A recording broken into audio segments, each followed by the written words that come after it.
Mas assim, a ideia, Fer, é que com eles eu pensei, porque fizemos alguns encontros depois da pandemia, depois de todo esse clima, né, que a gente viveu, que vivemos ainda, fizemos um encontro onde apareceu muito forte um clima de falta de esperança nas pessoas, em geral. Nos jovens, para mim, me marcou em particular, mas também em geral, né, um clima um pouco sombrio, um pouco de medo. Então, pensando neles, em um encontro que fizemos, onde surgiram tantas perguntas, eu falei, mas por que a gente não... Sinto que todos os dias só se lê notícia ruim, só se fala de coisas pesadas. Por que a gente não conta histórias nossas, de nossos amigos, que são histórias boas, de uma vida, de coisas positivas, que ninguém conta?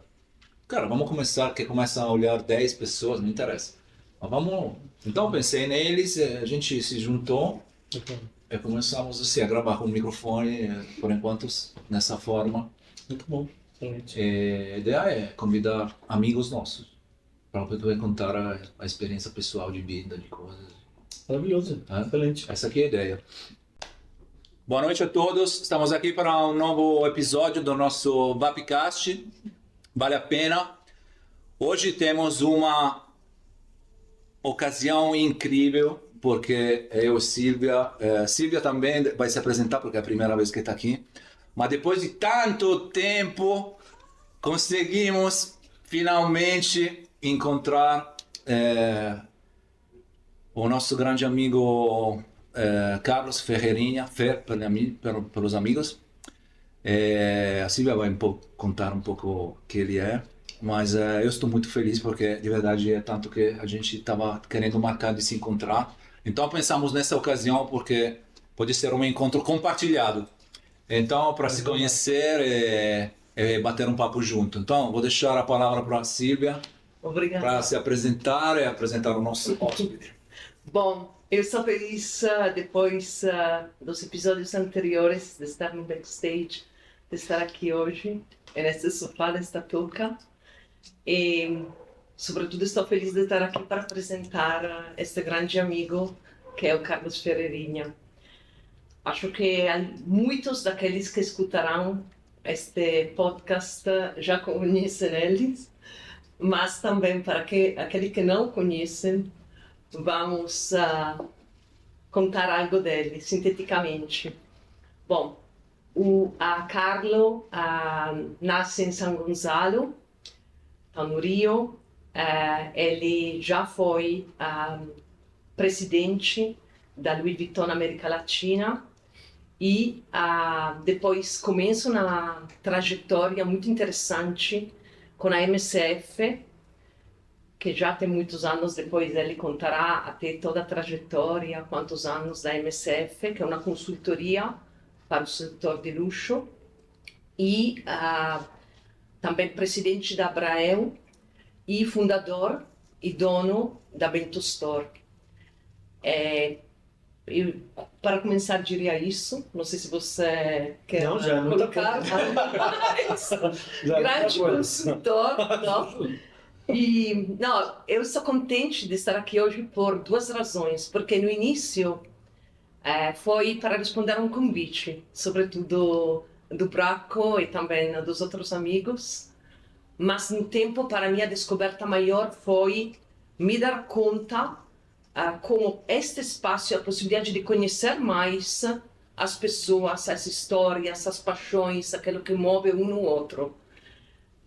Mas só para citar, vocês vão ter a possibilidade de escutar um episódio com a Luana, falando do Tolkien, que é uma coisa incrível ver como ela traz toda a experiência do Tolkien para a vida dela. Então, também recomendo de seguir este episódio. Mas vamos com o Carlos. Você nem assim como...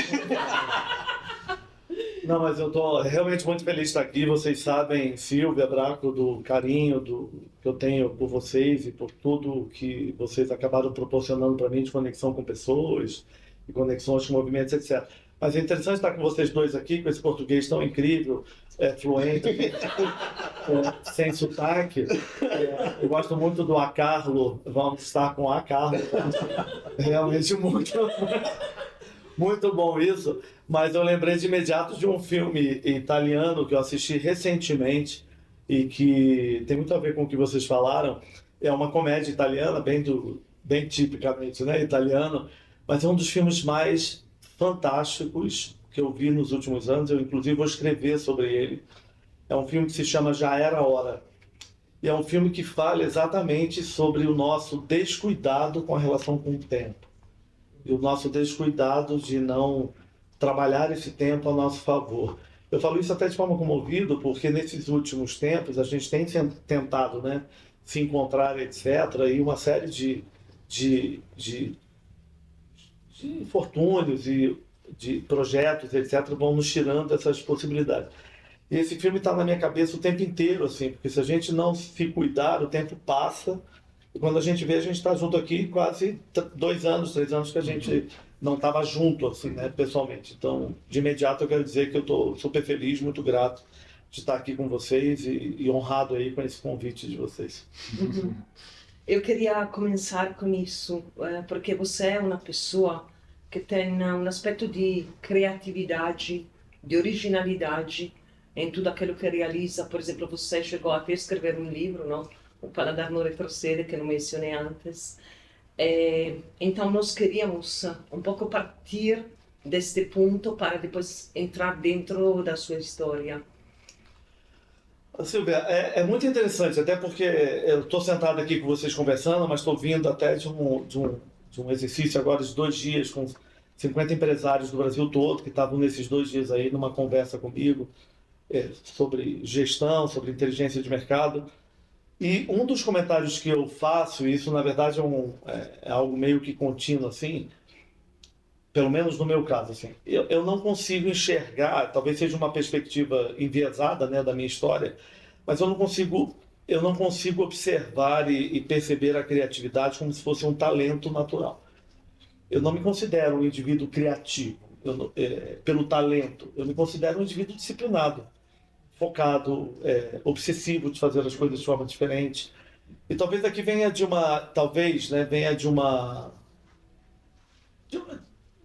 fato que é inconteste, assim, que eu não fui um expoente escolar. Eu não fui um expoente de ser o indivíduo que era o destaque das notas, que era o indivíduo do destaque. Não fui. E eu lembro que quando eu era naquele período assim da adolescência, né, que você começa a se preparar para o vestibular, tudo isso, eu tinha verdadeiramente muito receio que eu não iria passar para fazer faculdade. Eu me sentia verdadeiramente um indivíduo muito medíocre, no sentido medíocre, assim, muito mediano nas minhas notas, nas minhas possibilidades, etc. E eu lembro de um professor chamado Jean, que era um professor de biologia, na verdade, e eu tentei, é tão interessante, porque eu tentei achar esse indivíduo por todos os caminhos possíveis e imaginários, dos Facebooks, aos Orkuts, aos Instagrams, e eu não consigo achá-lo. Porque eu queria falar para ele, eu queria ter a chance de falar para ele o quão importante ele foi na minha vida, que eu tinha essas dúvidas, né? Já eu tenho dúvidas, né? Eu acho que eu não vou conseguir passar para a tal faculdade, vou passar para isso tudo. E ele me fez um comentário extraordinário, ele me disse assim, naquela época, né?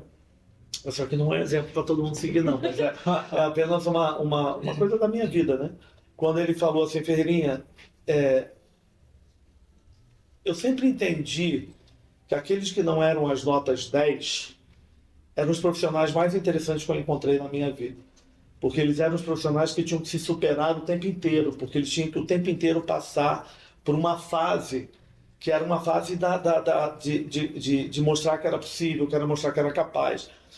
E isso ficou muito na minha cabeça o tempo inteiro, assim, que eu não era aquele indivíduo do 10, eu era um indivíduo da superação, eu era um indivíduo de verdadeiramente acreditar que era possível conquistar e dar outros passos. Então essa chamada criatividade, Silvia, que você diz, eu do meu lado eu vejo muito mais como eu sou um indivíduo que exercito continuamente fazer diferente. Eu exercito continuamente a inquietação, eu sou um indivíduo inquieto, eu sou um indivíduo que me provoco, eu sou um indivíduo que me desafio muito. Eu não diria que eu sou competitivo comigo, eu sou desafiador, eu me desafio. E isso talvez em algum momento, isso se projeta como criatividade, mas não é uma criatividade de um espasmo de talento. É uma criatividade de um resultado de exercício, um resultado de superação, um exercício de foco, um exercício de acreditar que é sim possível a gente fazer de forma diferente, superar, mesmo quando você mesmo se auto-boicota, né? Porque esse é um dos maiores desafios, né? Quando a gente tem os nossos síndromes de impostor e a gente vai se boicotando ao longo do caminho. Né? Como nós alternamos? Como é que isso está ligado a... Eu gosto muito quando você fala das tuas origens. E como é que isso que você falou agora está ligado também a essa... que eu acho que tem uma ligação. Pensando na minha experiência, né? As tuas origens, de onde você vem. Você fala sempre dos teus pais, que começou trabalhando numa lanchonete. Depois você fala da IDS, né? Da Louis Vuitton, onde apanhou bastante também. Todo mundo acha que são as histórias bambambãs. Você era presidente lá. Mas como foi isso da tua trajetória e a tua origem? Como isso foi... Olha, Braco, eu sempre tenho esse cuidado que quando a gente é criança, né, adolescente, sei lá, na nossa trajetória aí de juventude, etc., as coisas não são tão claras para você, né? Então, muitas das coisas começam a se cristalizar com a sua maturidade, né, com a sua observação daquilo, né, que foi construindo, né? Nós somos, na verdade, um quebra-cabeça, né, de pecinhas que vão se montando ao longo do caminho. E lá atrás você não consegue enxergar essa forma. Então, hoje, não é hoje, mas esse hoje é um hoje que já começou há muitos anos, eu tenho uma clareza de algo muito forte, assim. Eu venho de uma família imigrante, portuguesa, com pouquíssima educação, meus pais foram apenas alfabetizados, nada mais do que isso. Vieram muito novos para o Brasil.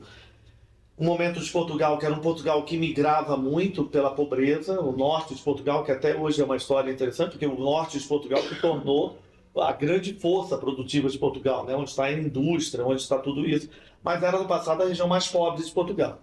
Então, a minha mãe vem aos 12, 13 anos, se eu não me engano, vem numa busca de outras condições de vida, eram muito humildes, muito pobres, e meu pai, ele vem para fugir da necessidade de se alistar para ir para a guerra, para ir para o exército, e momentos de Europa sempre muito confuso.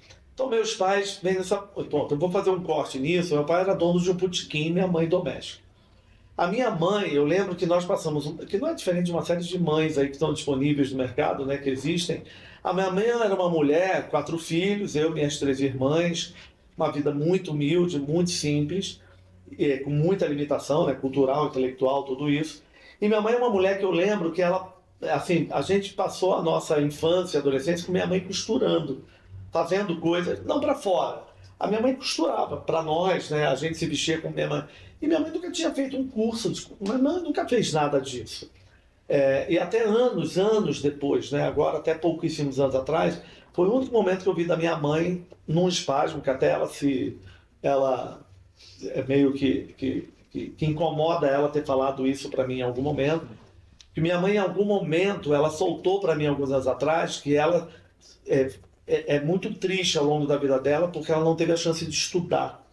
Porque a minha tia e o meu tio, que são os irmãos da minha mãe, eles estudaram e ela não, porque como ela era mais velha, ela tinha que trabalhar, ela tinha que cuidar deles, essa coisa toda.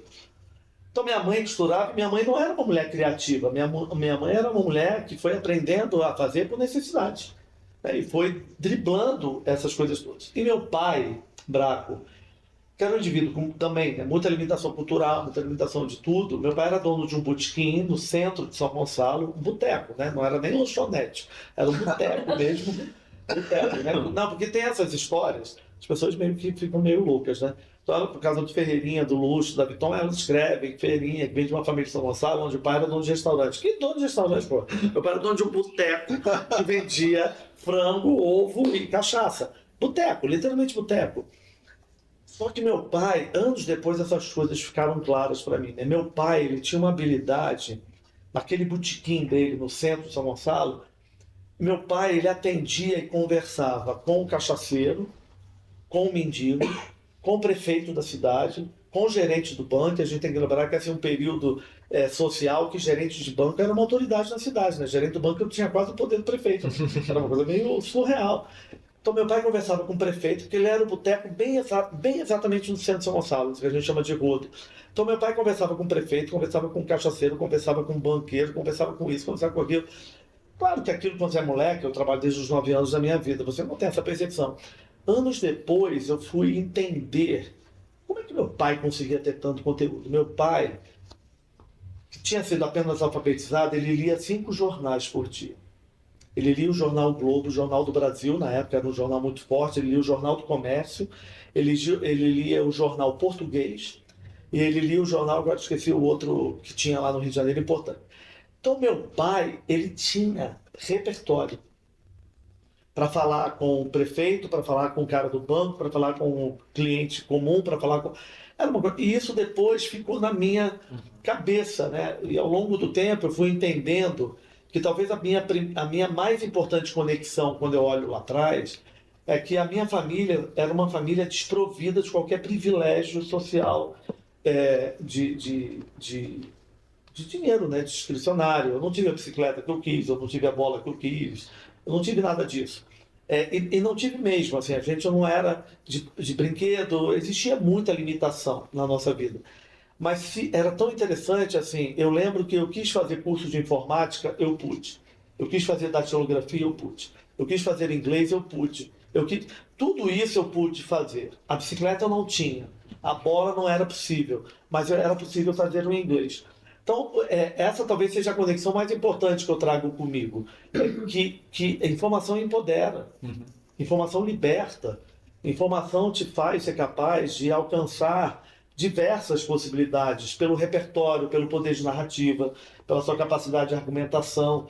Então, isso, para mim, é a minha primeira conexão. Então, eu sempre entendi que quando eu fui office boy, né? Eu fui recepcionista, eu era recepcionista de hotel no Rio de Janeiro, aonde quando tinha algum BO no hotel, eles me chamavam para resolver. Mas eu era um recepcionista. Só que depois isso começou, eu comecei a entender que, na verdade, eu era o chamado para resolver os problemas de BOs dos hóspedes, porque eu conseguia argumentar, porque eu conseguia me engajar, porque eu conseguia conversar, porque eu tinha conteúdo, porque eu tinha repertório. E isso foi sempre, talvez, o meu principal fator de diferenciação. Talvez até hoje, uma das coisas que talvez eu sou mais reconhecido, digamos assim, é que eu consigo navegar por diversos assuntos. Eu como informação. Eu sou um indivíduo obsessivo por informação, por conteúdo, eu não sou um indivíduo de sala de aula, eu não sou um indivíduo que fez certificações, que fez mestrados, que fez pós, eu não sou esse indivíduo. Mas eu sou um indivíduo que come conteúdo, que come informação. Então a primeira conexão que eu trago é essa. Depois eu tenho 3 irmãs, minhas 3 irmãs são da educação. Todas elas professoras, e sempre professoras que acreditaram muito nisso. E o desdobramento final disso, que um dos meus sobrinhos, que é meu afilhado, é secretário de Educação do Rio de Janeiro. Então, a educação, a informação, ela sempre foi para nós, talvez o único elemento libertador. Certo. Talvez foi a única ferramenta que nós tivemos, eu, minhas irmãs e eu, de uma forma geral. Sempre foi isso. E talvez isso venha lá de trás, né? De uma ausência da minha mãe, que eu vim anos depois entender o que isso era. Talvez essa ausência dela gerou essa angústia nela, que a educação... Minha mãe era uma mulher, na época, muito rígida, e minha mãe, talvez, a educação era a única forma que ela entendia que poderia ter alguma possibilidade. E meu pai era esse indivíduo que lia muito, ele lia livros, ele lia... Era muito interessante aquilo do meu pai. Ele lia livros, eu lembro de coleção de Lusíadas, eu lembro das coisas que meu pai lia, não entendia muito, ele estava sempre lendo assim, um jornal, estava sempre lendo de alguma coisa. Então a primeira conexão que eu tenho profissional, e que foi para mim até hoje, talvez a minha grande possibilidade competitiva, foi sempre ter sido capaz de ter mais repertório, mais conteúdo, ter mais esse ferramental na minha mão como uma possível força de diferenciação. Educar é também te educar a ter a mente sempre aberta a capturar, Sempre. A conhecer mais. Braco, sempre. E eu vou te dizer que, como eu estudei inglês desde os meus 9 anos de idade, eu estudei inglês dos 9 aos 18 de forma direta. Eu nunca fiz intercâmbio. Nunca tive a chance. A gente não tinha esse dinheiro, não tinha essa possibilidade. Não é nem só uma questão do dinheiro, não tinha. mas não tinha também esse acesso intelectual. Meus pais, nem nós, bem de São Gonçalo, como a Silvia falou, uma cidade, o segundo município mais pobre do Rio de Janeiro, segundo maior município do Rio, o segundo mais pobre. Esse é um período de eras que você não acessava essas coisas, né? Se você tivesse um vizinho, ou se você tivesse um amigo de escola que tivesse ido à Disney, você achava ele milionário, né? Porque essas coisas eram muito distantes, né? Não existiam esses canais, a gente não tinha essa possibilidade, então eu nunca fiz intercâmbio. Quando eu fui fazer participar de um processo de seleção para entrar como estagiário na IDS, a empresa que eu fiquei 8 anos, que eu fui transferido para os Estados Unidos, finalizei como diretor executivo, entrei como estagiário de administração, eu lembro que a situação de eu ter chegado ali para participar desse processo de seleção é uma história que talvez seja um outro podcast em algum momento, que é uma história super longa. Ela é uma história, mas vou gerar curiosidade, porque essa história é boa, que é uma história que eu expulso um hóspede de um hotel, é uma coisa meio surreal, assim, eu era muito abusado. Aos 17 anos de idade eu expulsava hóspede de hotel, é uma coisa meio louca. Mas essa confusão me gerou uma oportunidade para que eu participasse de um processo de seleção. E quando eu fui fazer esse processo de seleção, a minha primeira entrevista lá com uma entrevistadora chamada Sandra Loureiro, que veio se tornar uma grande amiga minha aqui de São Paulo, Rio de Janeiro. A Sandra era essa pessoa do Recursos Humanos da IDS, empresa americana, tá, São Paulo, que estava no Rio de Janeiro aquele dia, e aí meu nome chegou, me chamaram para fazer essa seleção. Lá para participar como estagiário de administração, eu estudava administração na Cândido Mendes. E eu cheguei lá, essa mulher me tratou muito mal, mas muito mal. Eu não entendia porque que ela era tão arrogante comigo, tão presunçosa. Depois eu vim entender o porquê dessa história. Mas essa mulher me tratou, ela fez uma entrevista muito difícil comigo. Ela me maltratou muito. Eu falei, gente, não é louca, por que me chamam para fazer um processo de seleção de estágio de administração e a mulher me maltrata? E aí eu lembro que quando eu saí finalizei, saindo assim pelo corredor, essa história é incrível, até hoje isso me marca muito, e ela se tornou uma grande amiga, a Sandra se tornou uma grande amiga minha, mas ela tinha uma grande amiga. Eu lembro que já tinha saído, Silvia, da sala, aí ela sai da sala e fala, desculpa, eu esqueci de testar o seu inglês. Falei, essa mulher vai receber uma invertida minha. Ela, olha que abusada, ela queria me levar para falar inglês para me espizinhar mais. Mas eu estudava inglês desde os 9 anos de idade. Aí eu arregacei no inglês. Incrível. Aí eu falei, putz, tá? Mas foi mais uma vez, você veja, informação, capacidade de oratória, sabe, narrativa, conteúdo, a possibilidade disso. Isso sempre foi um elemento fundamental e talvez tenha sido o meu grande ponto de diferenciação profissional até hoje. Transitando, porque você falou que você come informação, depois o Bracco falou informação e também educação, implica também esta abertura à realidade, não? Transitando por isso, você chega também a escrever um livro, não? O Paladar não retrocede. De onde nasceu a ideia de escrever um livro? Por que você decidiu? Que tipo de impacto gerou nos seus clientes? Que horizontes novos abriu? Olha, Silvia, eu poderia aproveitar aqui, né, esse momento muito especial com vocês para romantizar as coisas e criar poesias assim, de um Ferreirinha muito visionário, mas eu não sou esse indivíduo. Então, assim, o livro, ele não é um processo de uma gestação, de algo assim tão incrivelmente. Na verdade, eu tenho uma atuação de nicho.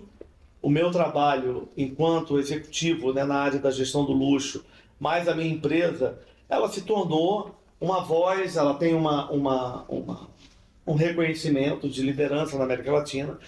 Então sempre existiu uma demanda de clientes, de mercado, de funcionários do meu próprio time de colaboradores para que eu escrevesse o livro. E como esse tema, o luxo, né, começou nos últimos anos a crescer de forma mais representativa, é natural que outros se apropriam, vão escrevendo. E eu sempre ouvi essas coisas assim, olha, o outro escreveu o livro, cadê o seu livro? Você que é a autoridade. E eu vou te dizer uma coisa, Silvia, a Unicef tem 22 anos. O livro foi lançado há exatamente 3 anos e meio atrás, quando nós celebramos 18 anos. E eu vou te dizer exatamente o porquê que o livro não veio antes, e não porquê que o livro veio. Porque eu não queria, e isso daqui é verdade da forma mais crua e da forma mais sincera, eu não queria, e talvez isso seja até as minhas brigas comigo mesmo, né? Essa coisa de o tempo inteiro tentar se provar comigo mesmo e com os demais, eu não queria ser chamado e ser conhecido como o cara que escreveu o livro. Isso sempre me incomodou muito. Eu queria que as pessoas, no momento, se viesse um livro, ele viesse, na verdade, como uma celebração de uma história. Eu não queria ser chamado o cara que escreveu o livro e que, por ter escrito o livro, ganhou possibilidades. Não. Então, eu queria que o livro viesse de um resultado prático, de um indivíduo que entrega coisas práticas, que não é apenas acadêmico, que não é escritor. É um indivíduo que é gestor, que é estratégico, que é empresário. Então, o livro, para mim, ele deveria ser, na verdade, um resumo de uma história real, verdadeira. E não que eu jogasse no livro conceitos ou uma visão. Então, quando verdadeiramente eu decido trazer o livro, eu decidi, alguns anos antes, que quando o livro viesse, ele teria que vir no aniversário dos 18 anos. Porque os 18 anos era o momento na minha cabeça da maioridade. Eu não teria mais que provar para o mercado, etc. Porque ao longo do caminho eu vi muitas coisas, né? Uma pessoa que tem um nome como Ferreirinha não deveria trabalhar com luxo. As coisas eram escritas, né?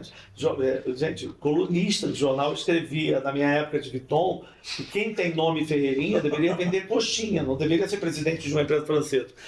Então, exatamente dessa forma, né? A MCF, né? Eu não era desse âmago da sociedade, eu não sou de famílias com nomes e sobrenomes, eu não sou das escolas americanas, eu não sou de nada disso. Então, na minha cabeça, 18 anos é a minha maioridade. Então, a gente traz o livro nos 18 anos, e o Palavra Não Retrocede, ele é um livro escrito com uma base num histórico meu de reflexões, de artigos, de entregas. E eu vou te dizer, assim, Silvia, com muita clareza, assim, um livro de nicho, um livro de negócios, é um livro de gestão, é um livro de inteligência de mercado, mas um livro de negócios, assim, se você falar que a gente tinha expectativa, eu vou te dizer que a gente não... É meio bobo, né? Que parece meio bobo essa coisa de não ter expectativa. Mas ele, para nós, era um exercício de um diálogo totalmente pautado na nossa dinâmica profissional.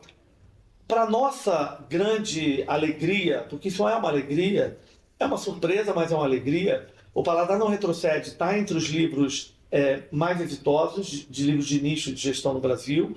A gente está entre os 10 principais. Um livro de gestão de nicho, né, gente? Está falando de nicho, eu não sou como é que fala? Eu não sou um coach, né? Eu não sou, ainda mais coach de formiga, eu não sou um coach, eu não sou... Um livro de gestão de nicho, Braco, ele geralmente tem entre 5 mil, 8 mil cópias. A gente está chegando a 20 mil, agora está indo para a terceira impressão. Agora, no final desse ano, o livro vem numa edição comemorativa, agora no final do ano. Eu escrevi um capítulo a mais, contando um pouco o que foi essa trajetória dos últimos 3 anos e meio, o que aconteceu no mercado mundial e no mercado brasileiro. Então tem uma inserção desse artigo, ele vem numa capa dura, ele vem numa coisa que a editora decidiu fazer uma celebração disso. Vem o segundo livro, que é pautado em inteligência de atendimento de cliente e relacionamento. Inclusive já está, se você eu procurei na... Já procurou? Já está ali? O pessoal já está falando assim. Então, esse livro vem agora, ele chega a 20 mil, ele vem como celebração, ele virou um best-seller. Mas o mais interessante, Silvia, do Paladar Não Retrocede, é o que a gente recebe do Brasil inteiro. Aí ele vem agora, no final do ano, ele vem na edição online. Ele está sendo lançado online no francês, no espanhol e no inglês. Agora no final do ano. Mas o que a gente mais se surpreende com o Paladar Não Retrocede, que o livro ele virou uma expressão das pessoas acreditarem que elas são capazes de dar um passo diferente, de subir o degrau do seu produto, empoderar mais a sua marca, ser capaz de acreditar mais naquilo que você está entregando, seu produto e serviço. Então, isso para mim talvez seja a minha maior alegria. Assim. O livro ele é percebido como um livro transformador da forma de você entender que é possível e que é muito a ver daquilo que eu acredito, né? Daquilo que eu vou fazer no dia a dia. Então, o livro ele vem quase como uma evolução natural de uma trajetória e de uma jornada, Silvia. Ele não é um projeto desenhado para lançar livros, sabe?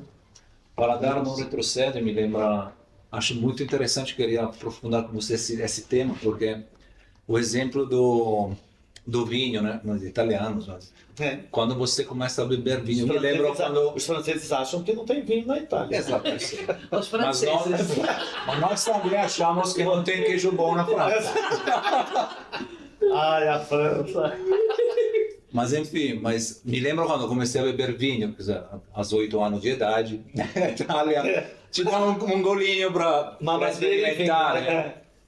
Mas assim, quando você começa, precisa de tempo, precisa de experiência, precisa do paladar, aquela coisa do paladar, né? Precisa de fazer uma experiência e você começar a identificar as coisas, etc. Eu gostei muito do título do teu livro, porque é exatamente aplicado à experiência da vida. Claro, é no mundo dos negócios, é no mundo de fazer coisas, mas também em tudo aquilo que fazemos, nós podemos aprender esse método que eu acho interessante, você pode ajudar, porque tem essa ideia que o luxo, na verdade, não se entende bem. Muitas pessoas olham, cara, o luxo é coisa de rico, coisa de bambambam, coisa de pessoas que não olham para baixo, só te olham.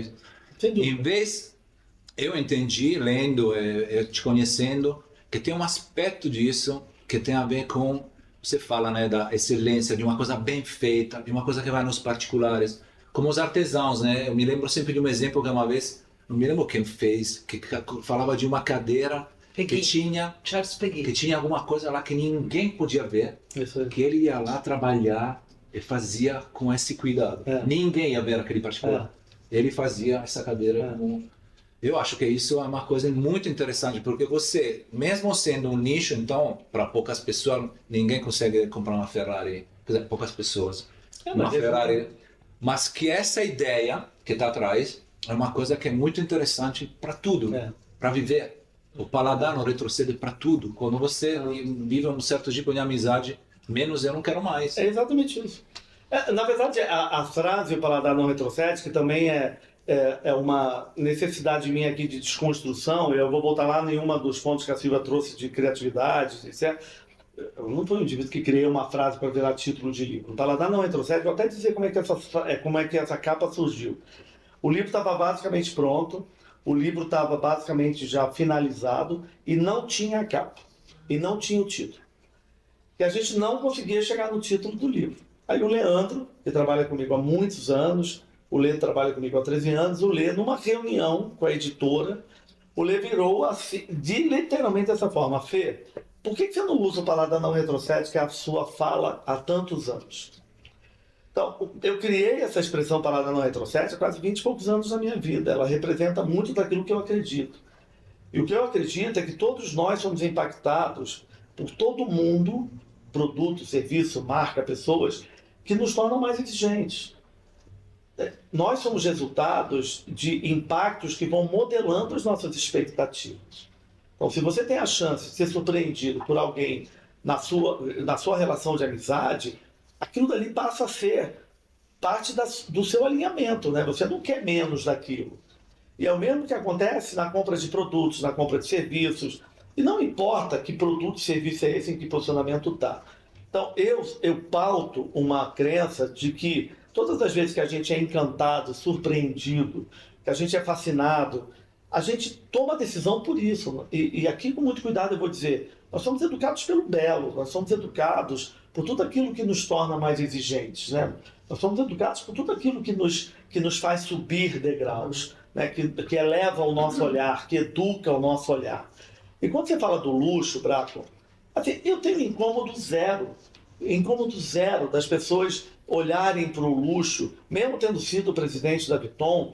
Eu tenho incômodo zero das pessoas olharem para o luxo no distanciamento, na interpretação não apropriada. É direito de todo mundo, e principalmente porque é naturalmente entendido, e para mim isso é muito claro, porque se isso muitas das vezes tem uma interpretação somente pautada no perfil, ou seja lá o que for.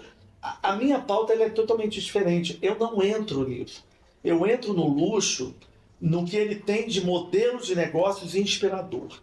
Se nós olharmos para o luxo enquanto modelagem de negócios, atrás dessa modelagem existe um exercício de excelência, existe um exercício de diferenciação, existe um exercício de valorização do trabalho genuíno, do trabalho verdadeiro. O luxo ele é uma atividade que valoriza a autenticidade, que valoriza o original.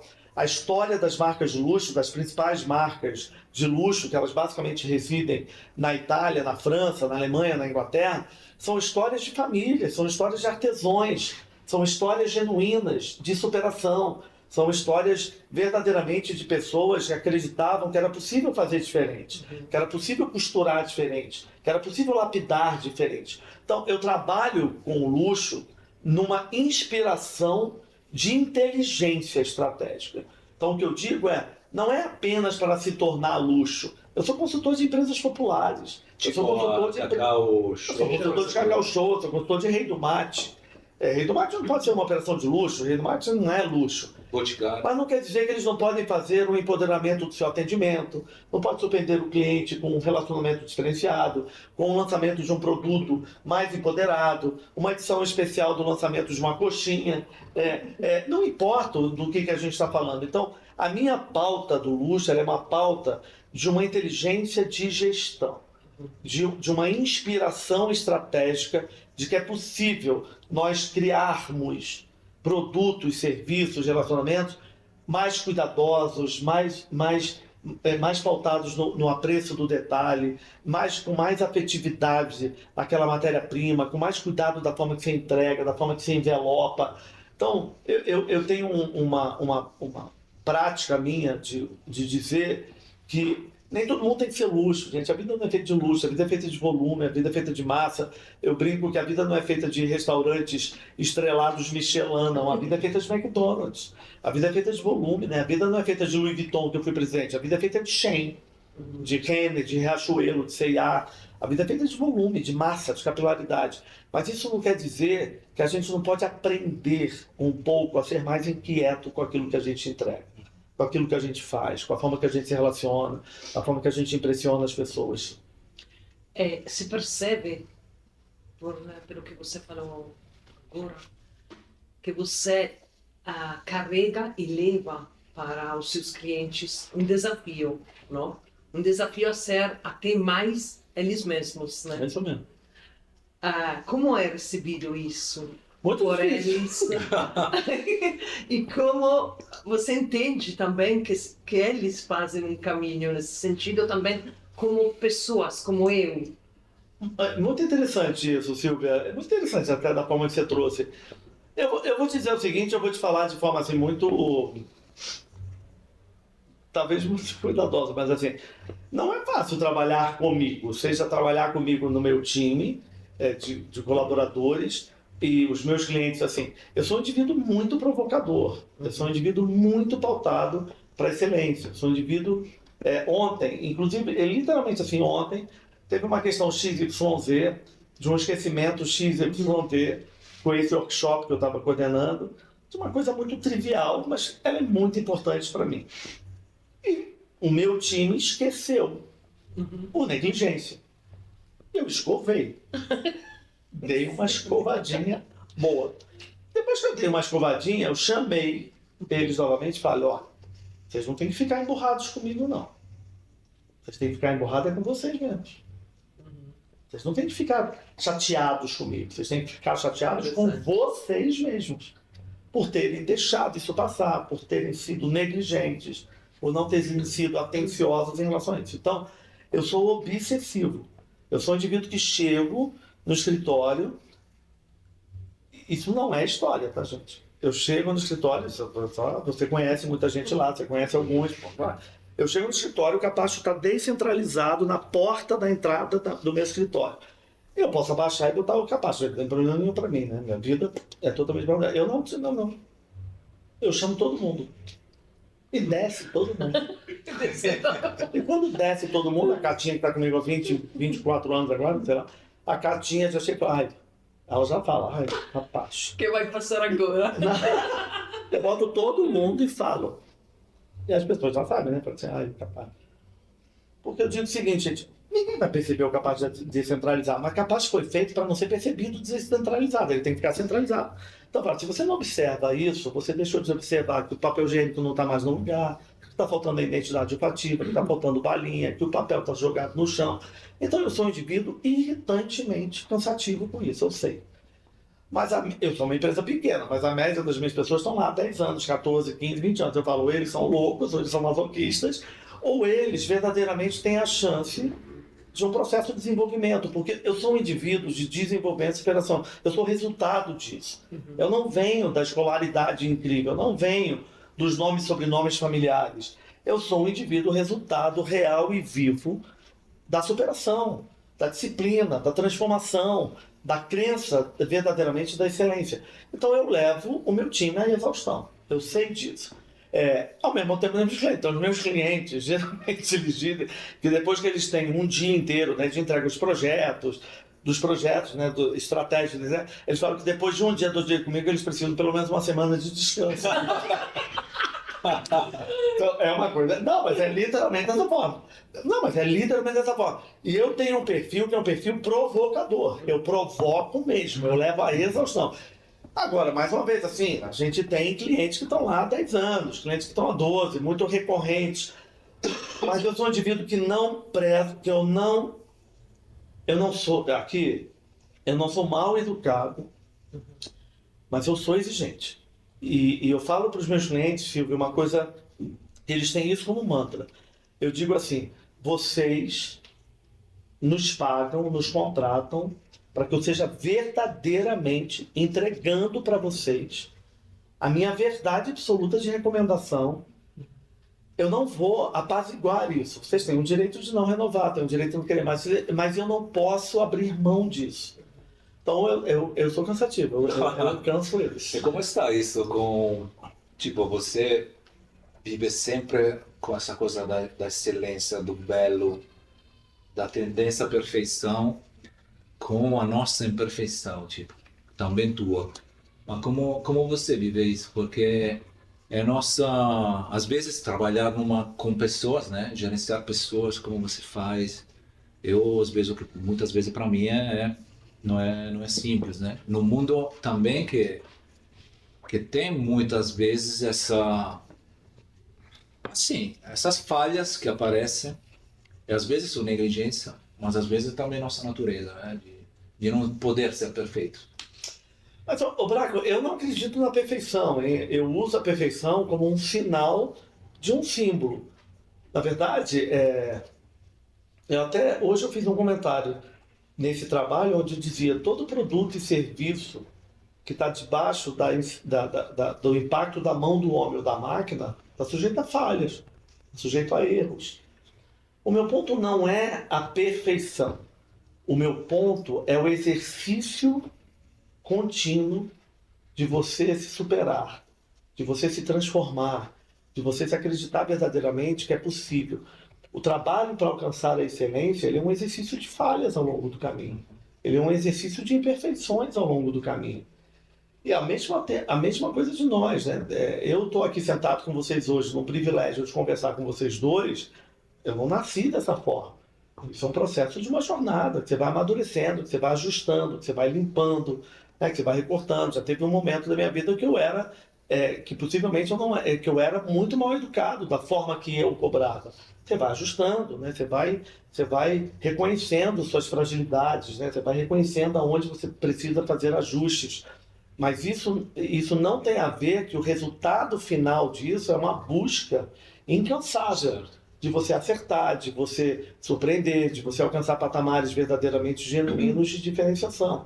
Então, não me incomoda o erro, me incomoda o descuido, me incomoda a negligência. Não é o erro que me incomoda. Erro faz parte. O que me incomoda é verdadeiramente quando a gente não está num exercício genuíno e verdadeiro de fazer diferente, com nós mesmos, individualmente, com outras pessoas. Eu tenho muita dificuldade de lidar com a superficialidade. muita dificuldade. Eu sou um indivíduo obsessivo por fundamento, fundamentação.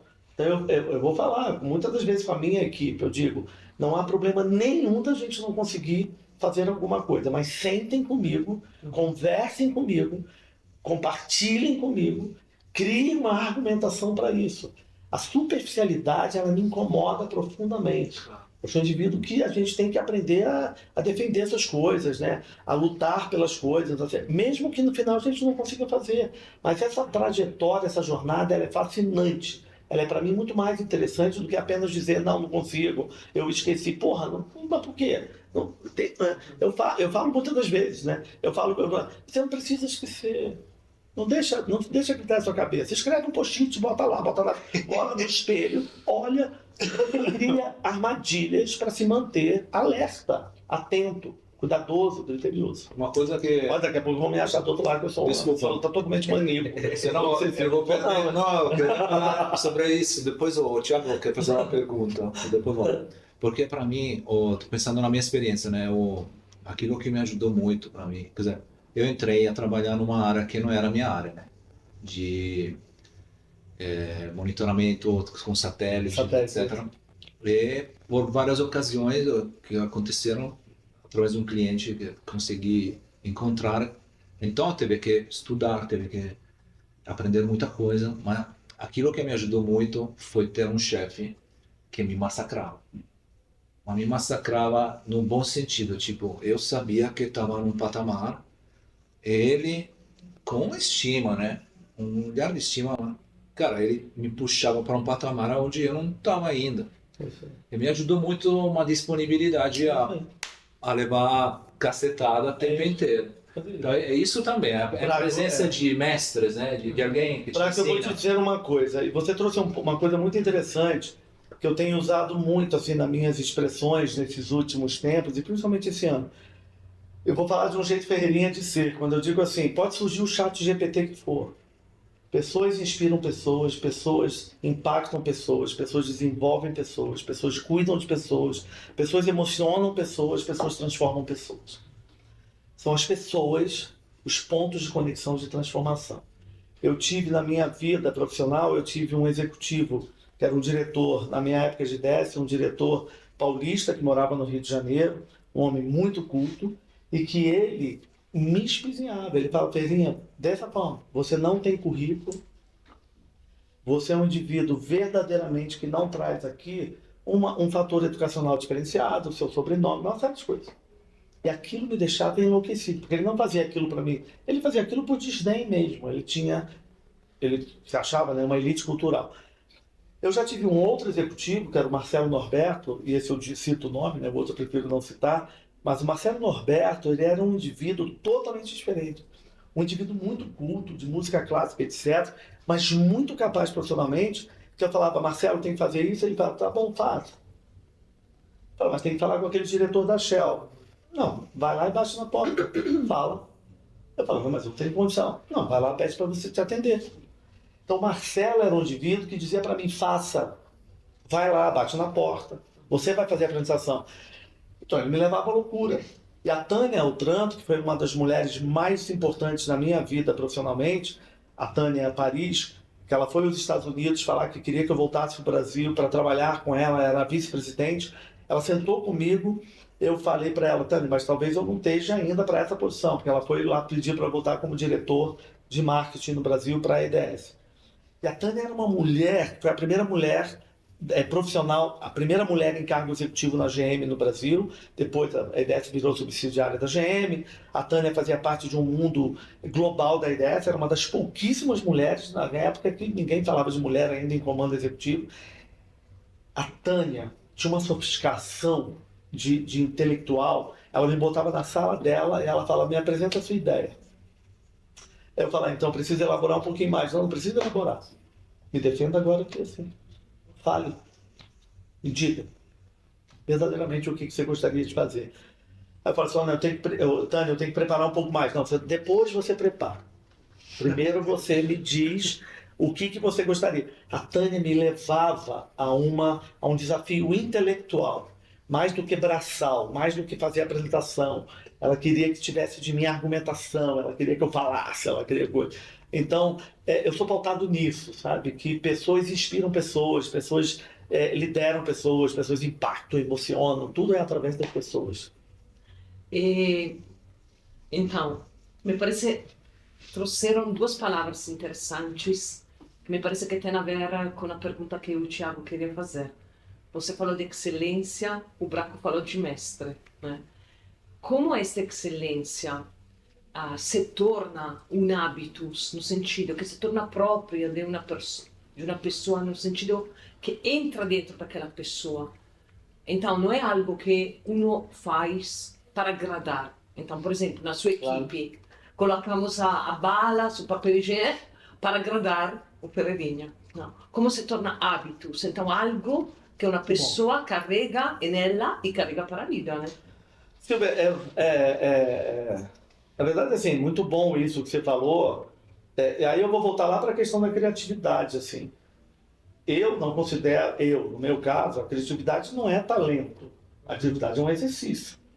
E esse exercício, ele acabou se tornando uma absorção e se tornou um modus operandi meu, de repertório, de surpreender, de ir além, de superar.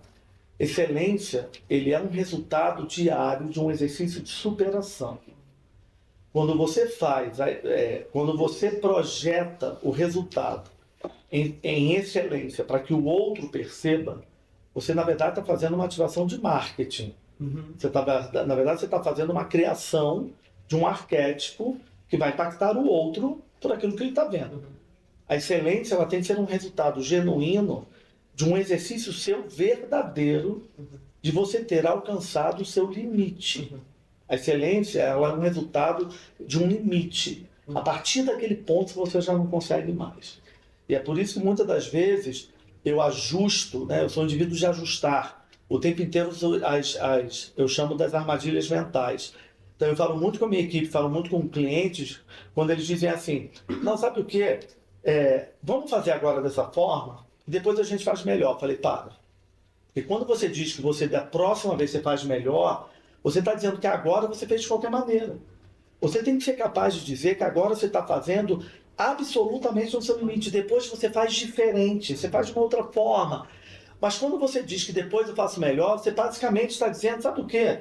Faz de qualquer maneira agora e depois fazendo melhor. Isso é um equívoco total. Você tá se permitindo acreditar que agora você está fazendo mais ou menos. Faça no seu limite, na possibilidade máxima. E esse limite, ele será o resultado da sua excelência. Depois você faz diferente, faz de uma outra forma, cria um outro formato. Então, a excelência tem que ser um exercício natural, tem que ser um exercício seu, de uma entrega do seu limite. E não, porque quando você faz isso para que o outro perceba a bacaninha como excelente, na verdade isso aqui é um arquétipo que você está criando, pode ser um evento, pode ser uma ativação de marca, pode ser uma comunicação, pode ser uma série de coisas. Então, se você aprende a dar o laço, a Tiffany é uma marca de luxo que ela leva o seu time à loucura no mundo inteiro para aprender a dar o laço. Porque a Tiffany acredita que o laço, qualquer extremidade que você puxa, o laço tem que se desmanchar e revelar a caixa azul, que é o Blue Box. Então ela treina a exaustão a equipe. Não entendi. A Tiffany, ela treina as equipes de venda no mundo a exaustão para que a equipe de vendas aprenda a dar o laço da caixa. Porque a maior parte de nós tem experiência... Para que você possa ver a caixa azul, porque, na verdade, que é a corda Tiffany. Porque, na verdade, a maior parte de nós tem experiências de consumo que o laço, ele é um nó cego, que você só tira aquela porra com a tesoura ou bota na boca, né? Porque quantos de nós não botou boca em laço para tirar aquele nó? A Tiffany acredita que o laço, ele é um laço que tem que se desmanchar. Porque quando ele desmancha, ele revela a sua caixa, que a caixa é um emblema muito importante para ti. Certo. Então ela treina a exaustão isso. As equipes precisam ser treinadas também. Se você faz o laço de qualquer maneira para que o cliente veja o laço, você apenas está fazendo um laço para o cliente. Você tem que acreditar naquilo. Você tem que verdadeiramente acreditar que aquele laço ele tem o mesmo peso da joia que está dentro da caixa. Uau! Então esse é um exercício genuíno de roteirização de excelência. Muito interessante. Muito interessante esse exemplo. É fantástico. Eu adoro isso do tipo. E, bom, evidentemente, também por todos os exemplos que você trouxe, você entende quanto você é inspirador, não? Na definição também das tendências. Eu queria entender um pouco, nós queríamos entender um pouco mais sobre este tema de tendência de mercado, inteligência de mercado, como se constrói esse trabalho.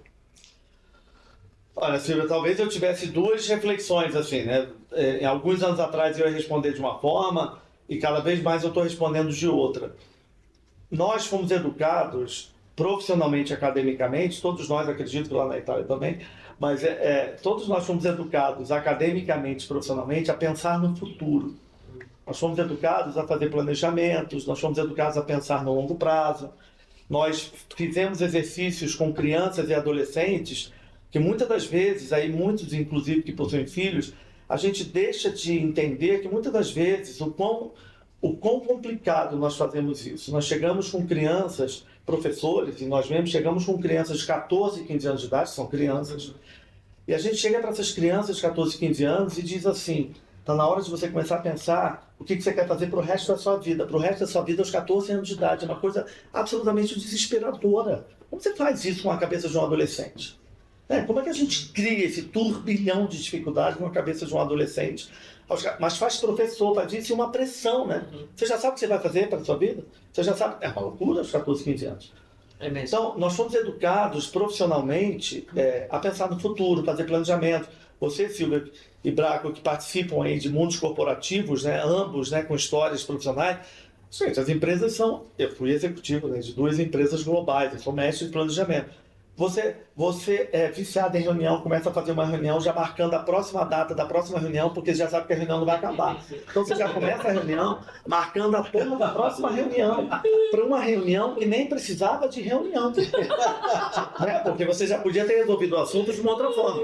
Então a gente é viciado em reunião, e as empresas são viciadas em planejamento, a qual eu sou parte disso, por isso que eu falava que eu respondia de uma forma e outra, onde você faz planejamento, desenha os próximos 5 anos, chega em outubro, você tem que começar a fazer o planejamento do próximo ano, que você mal conseguiu dar conta do planejamento do ano que você está, você não consegue nem saber se vai conseguir terminar o ano, e já começa a dizer que você tem que fazer o processo. É uma coisa desesperadora.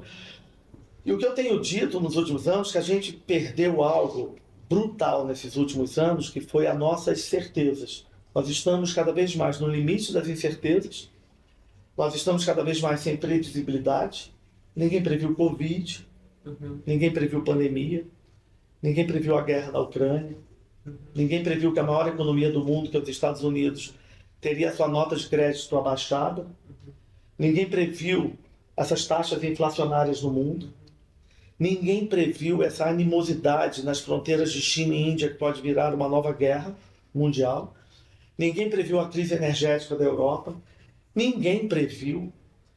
Então a gente está perdendo aquilo a qual nós fomos educados profissionalmente, academicamente, que era desenhar o futuro, planejar os próximos 3, 4, 5 anos. Então eu vou te dizer, Silvia, que lá atrás, alguns anos atrás, eu ia dizer que trabalhar tendências era observar os indicadores que vinham se movimentando ao longo estrategicamente de mercado, porque os ciclos de mudanças, eles aconteciam, significativo, né? Eles aconteciam a cada 25 anos, foram mudando para 20 anos, foram mudando para 15 anos, 10 anos. Então você conseguia meio que desenhar esse futuro.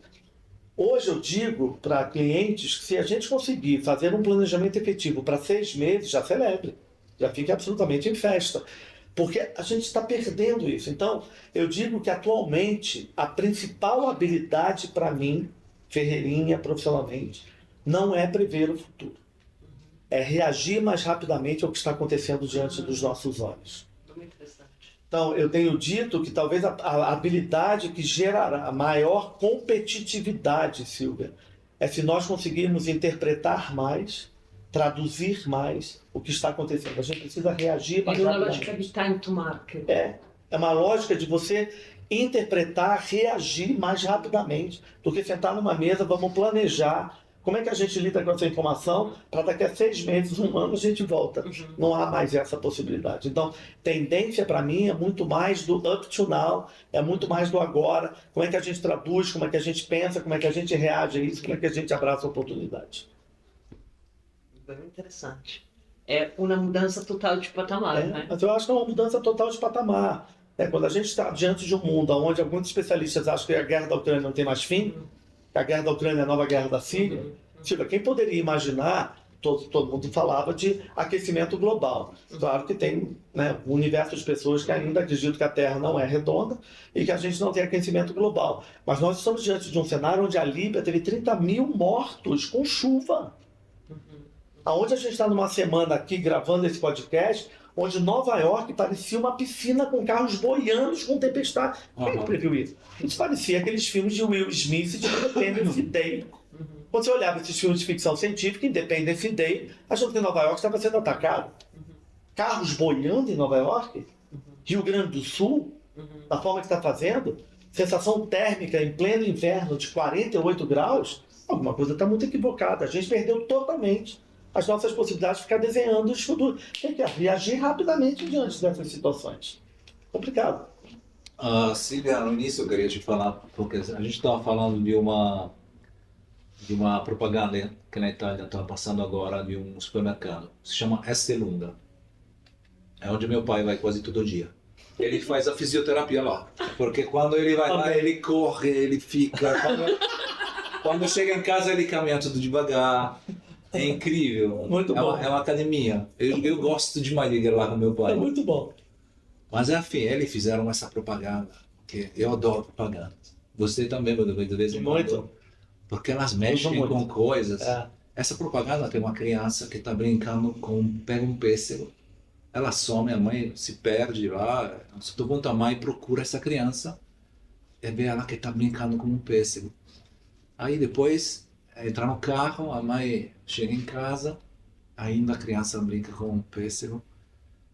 E chega o pai. Os pais são separados. O pai vem para pegar a criança. Então a mãe vê da janela o pai chegando, a criança desce. E a criança dá o pêssego para o pai. A mãe te deu. Que máximo isso. Aí a frase é: uma tua compra pode mudar pessoas. Tipo, achei genial. Né? É isso mesmo. Porque, cara, essas coisas do mundo da comunicação, do marketing, tem essa genialidade. Essa tradução, né? E essa tradução, né? Talvez o grande poder da comunicação, eu vejo a comunicação sempre em duas perspectivas, Bracos. Quando a gente precisa ser tirado da realidade, a comunicação exerce um poder fundamental de nos colocar no abstrato, de nos tirar da aridez da vida, de nos tirar da dor, muitas das vezes, e a comunicação é aquilo que te faz projetar dentro de um campo do abstrato. Eu costumo dizer, inclusive, que a gente foi capaz de superar tudo isso porque a gente abstraiu da Primeira Guerra, a gente abstraiu da Segunda Guerra, a gente já abstraiu da Covid. A abstração é um exercício fundamental, né, para que nos tire da realidade. A outra é a comunicação que nos educa. A educação que nos faz verdadeiramente confrontar a realidade. A gente puxa alguma coisa, né? A gente tem que trazer algo de dentro. Aí tem que emocionar. Como você trabalha nisso agora com os teus clientes? Braco, é assim, eu vejo, até interessante que recentemente alguém me fez essa pergunta, eu não consigo desassociar de nenhuma empresa, produto, marca, o que for. Marketing e comunicação, ele é uma das habilidades e das competências que são absolutamente indissociáveis. Qualquer empresa, com seu produto, com seu serviço, com as suas pessoas, com seu propósito, com a sua missão, seja o que for, a ferramenta que gera a expressão disso, a ferramenta que posiciona isso, a ferramenta que dialoga isso, é o marketing e a comunicação.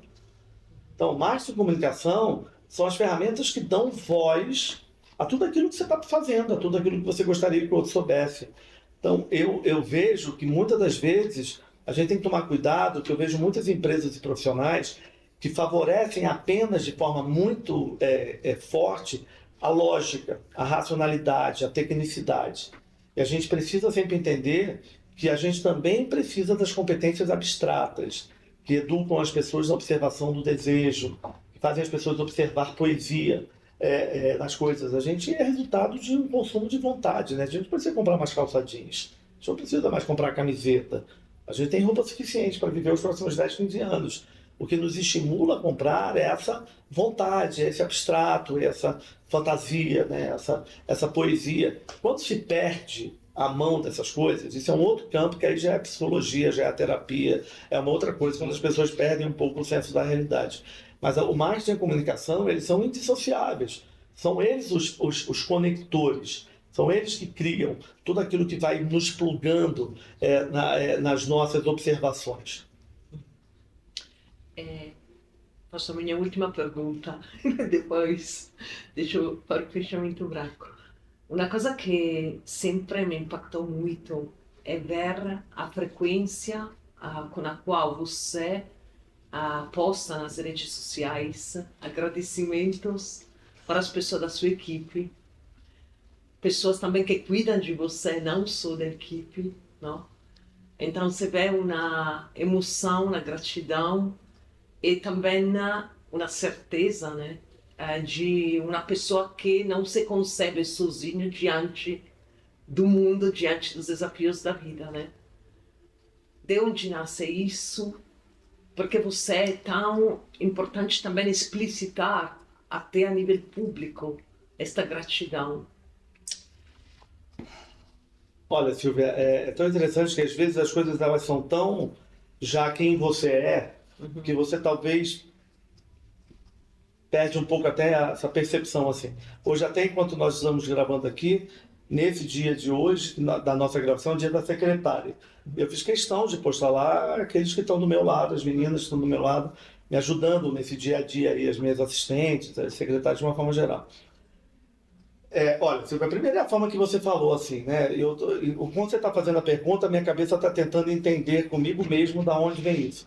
Eu acho que o primeiro ponto é que eu verdadeiramente acredito... Silvia, eu não sou um indivíduo, e Silvia Braco, isso é muito importante até todo mundo que estiver aqui assistindo. Assim, eu não sou um indivíduo que fui capaz de me tornar um indivíduo que produzir dinheiro. Eu não sou um indivíduo de produção de dinheiro. Eu não sou um indivíduo que consigo dizer hoje verdadeiramente eu posso parar de trabalhar porque eu criei. Eu não criei, eu não tenho isso. Eu não sou um indivíduo de posses, eu não tenho nem casa. Mas eu sou um indivíduo que foi possível, sim, ao longo da minha vida profissional, de favorecer com as pessoas que trabalham comigo, que elas tivessem uma vida mais digna, que elas fossem capazes de conquistar seus espaços, que foram capazes de manter as suas vidas pagas. Então, eu sou um indivíduo que pautei a minha vida ao outro. Essa é a minha pauta principal de vida. Assim. Eu sou um indivíduo de família, sou um indivíduo de amigos, eu sou um indivíduo dos meus funcionários. Eu cuido, eu verdadeiramente cuido, eu acredito em pessoas, eu acredito que pessoas, volto a dizer, impactam pessoas, mudam pessoas. Eu sou grato a isso. Eu sou verdadeiramente grato e até, mais uma vez, eu tenho que voltar à minha história. Né? Minha história é resultado de alguém que em algum momento me permitiu fazer coisas porque acreditava em mim. Porque eu não tinha o currículo, porque eu não tinha escola, porque eu não tinha o sobrenome, porque eu não tinha uma série de outras coisas. Então, eu acredito nisso. A maior parte da minha equipe é uma equipe de superação. Não são nomes e sobrenomes, não estudaram nas melhores escolas, que é exatamente aquilo que eu sempre fui. Mas enquanto você estava fazendo essa pergunta, algo ficou na minha cabeça, eu vou ter que voltar lá no início, quando o Braco trouxe uma coisa de meu pai e minha mãe. E isso eu acho que eu nunca falei publicamente, e agora isso veio quase como um trigger, assim, é quase um gatilho que veio da minha cabeça, e eu acho que há muitos anos. Meu pai e minha mãe, eu lembro que minha mãe, ela sempre teve uma coisa com minhas irmãs, sempre no final do ano tinha que ter um presentinho da manicure, da pedicure, do médico, do ginecologista. E meu pai, eu lembro de eu menino, 10 anos, 11 anos, 12 anos de idade, meu pai me fazia ir no final de ano, era eu que tinha que ir no contador, no gerente do banco, não sei que lá, não sei quem tá, qualquer um que estava ali, né, era o contador, o gerente do banco, o cara do posto, seja lá o que for, eu tinha que levar uma caixa de cerveja e um bacalhau. Uma caixa de cerveja e um bacalhau. E meu pai e minha mãe tinham essa questão todo o tempo inteiro, assim, de a gente precisa agradecer sempre as pessoas que estão no nosso dia fazendo as coisas acontecer. Então, desde muito cedo, minhas irmãs têm muito disso. A gente tem muito disso de reconhecer quem está do nosso lado. E aí isso veio agora como gatilho, assim, eu lembro de eu criança, ter que levar caixa de cerveja, ou garrafão de vinho, na época também garrafão de vinho, e bacalhau para o contador, para o gerente do banco, não sei o que lá, e meu pai fazia com que eu tinha que ir, era eu que tinha que ir.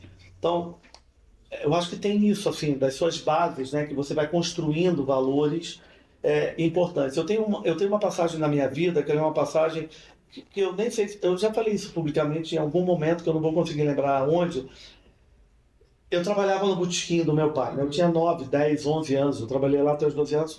A minha família era uma família só de trabalho, não tinha uma outra possibilidade. Então eu tinha que ter o horário de brincar, o horário de estudar, mas o horário de trabalhar. Então, eu tirava dinheiro do caixa registradora do botequim do meu pai. Essa coisa é uma coisa muito dolorida da minha vida, mas é uma coisa muito importante, assim. Eu roubava dinheiro. Mas um moleque, roubar dinheiro e eu roubava dinheiro para comprar gibi, roubava dinheiro para comprar revistinha, seja lá o que for, mas eu roubava. Eu tirava dinheiro do caixa. E meu pai um dia viu. E eu lembro de uma história que ela foi muito, muito difícil para mim. E ela foi talvez uma das coisas mais importantes, eu falo isso de forma comovida, assim.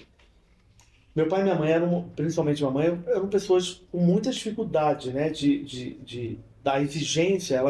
Eu venho de uma família que batia muito, eu apanhei muito, e não virei problemático com isso não, mas minha mãe era uma mulher que botava eu e minhas irmãs em fila para apanhar, né, que batia de cinto, tem essas coisas todas assim, a gente apanhava muito. O primeiro ponto era sempre o berro e o tapa, né? A chinelada, né? Essa coisa toda. E quando isso aconteceu, o desdobramento disso, eu era, sei lá, 14 anos, 13 anos de idade, eu lembro do meu pai e minha mãe me botarem na Brasília do meu pai, e quando meu pai, né, viu isso, me chamou, eu falei, meu Deus do céu, vou ser espancado até, né, desaparecer. E meu pai e minha mãe me botaram dentro do carro, o meu pai chorava loucamente, a minha mãe chorava loucamente, eles não me bateram, e meu pai e minha mãe me olharam, meu pai me olhou e falou o seguinte: jamais tire nada do que é seu. Peça. E aquilo para mim foi matador, porque eu esperava a porrada, eu esperava o tapa, eu esperava a surra, eu esperava tudo. E o que eu tive foi um choro de um desapontamento terrível. Que aquilo foi assim, avassalador. E meu pai dizia: seja grato àquilo que você tem. Quando não for suficiente, você peça, não tire, não roube, não tire nada de ninguém. Isso para mim é uma das coisas mais importantes, assim, eu reconheço todos os dias as pessoas que todos os dias estão do meu lado fazendo coisas que não é apenas pelo dinheiro, que não é apenas por aquilo que eu pago, não é apenas por aquilo que elas estão fazendo. Porque no dia a dia, as pessoas que decidem estar com vocês ao longo... Eu tenho pessoas que estão comigo há 20 anos, há 10. A minha assistente principal está há 13 anos comigo. O meu recurso humanos, a Tati Barbosa, está há 13. O Leandro está há 12. A Michelle está há 25. A Catinha está há 23. Elas não estão comigo porque a vida financeira delas ela é confortável. Elas estão comigo porque elas recebem outras moedas, né? De gratidão, de afeto, de desenvolvimento, de superação, de oportunidades. E isso, para mim, eu sou muito grato lá de trás de ter aprendido na dor que você não pega as coisas dos outros. Talvez não é muito Acho que esse ponto da dor dá um gancho para... Não, vamos pelo encerramento. Você falou muito dessa palavra, né? De tentar sempre se superar, sempre chegar ao teu melhor. Você, além de ser um grande, vamos dizer assim, consultor em várias áreas, mas é um empresário. Você fala muitas vezes que às vezes é difícil dormir pelos pensamentos. Tem pessoas, né, que dependem muito de você.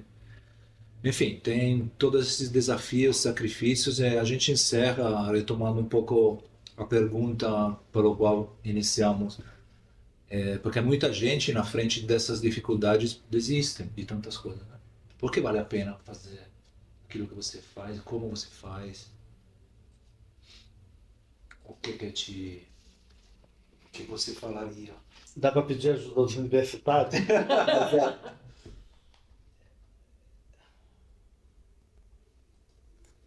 Braco, é assim, eu não sei, talvez aqui eu vou te dizer o seguinte, assim, é muito claro para mim que se eu decidisse fechar as minhas empresas,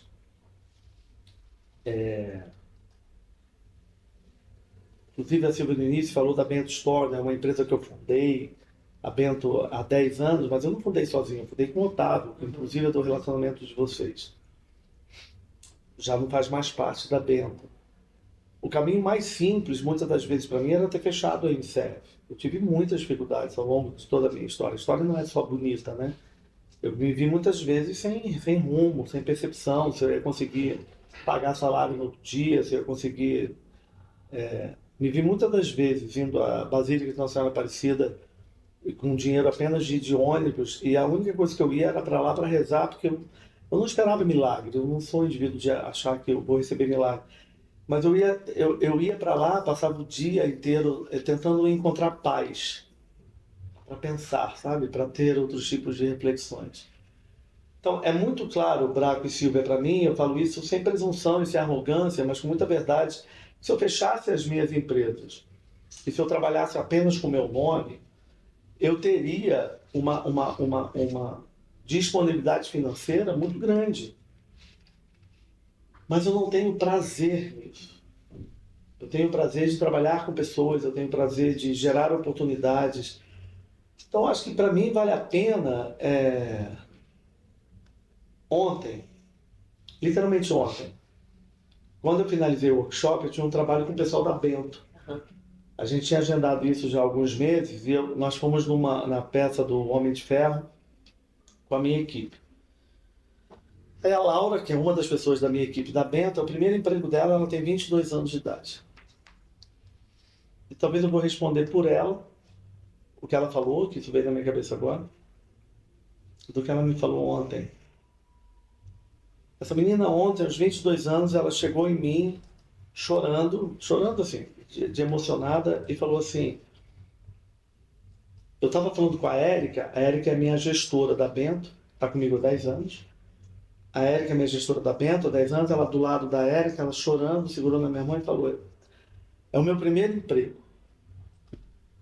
Mas para mim é tão impressionante como é que você alcançou o que você alcançou, não aprisionando as pessoas que trabalham com você.